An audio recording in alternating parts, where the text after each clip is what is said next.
खर्चा घरवा के कैसे चलाई पिया, बढ़ल महंगाई पिया ना। खर्चा घरवा के कैसे चलाई पिया, बढ़ल महंगाई पिया ना। खर्चा घरवा के कैसे चलाई पिया, बढ़ल महंगाई पिया ना।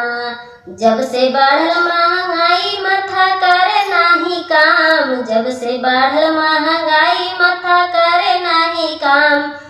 बेटा बेटी के कैसे हम पढ़ाई पिया, बढ़ल महंगाई पिया ना।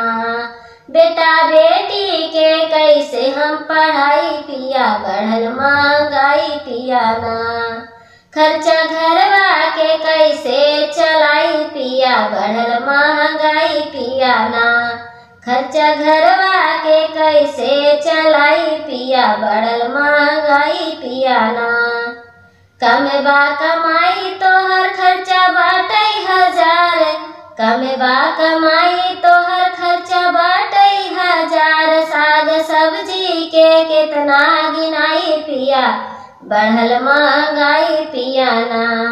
साग सब्जी के कितना गिनाई पिया, बढ़ल महंगाई पिया ना।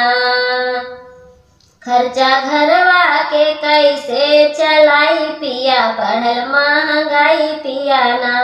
खर्चा घरवा के कैसे चलाई पिया, बढ़ल महंगाई पिया ना। जब से चढ़ल बाया साढ़ सासु हो गईली बीमार, जब से चढ़ल बाया साढ़ सासु हो गईली बीमार। उही में ननदिउ के अवाई पिया, बढ़ल महंगाई पिया ना। उही में ननदी के अवाई पिया, बढ़ल महंगाई पिया ना। खर्चा घरवा के कैसे चलाई पिया, बढ़ल महंगाई पिया ना। खर्चा घरवा के कैसे चलाई पिया, बढ़ल महंगाई पिया ना।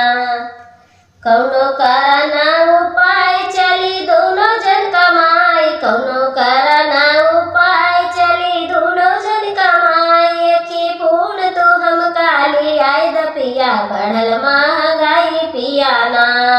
एकी फूल तो हम काली आई द पिया, बढ़ल महंगाई पिया ना।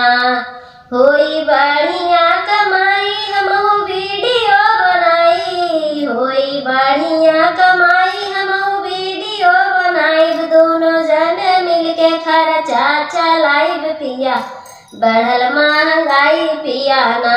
दोनों जने मिले के खर्चा चलाइब पिया, बढ़ल महंगाई पिया ना।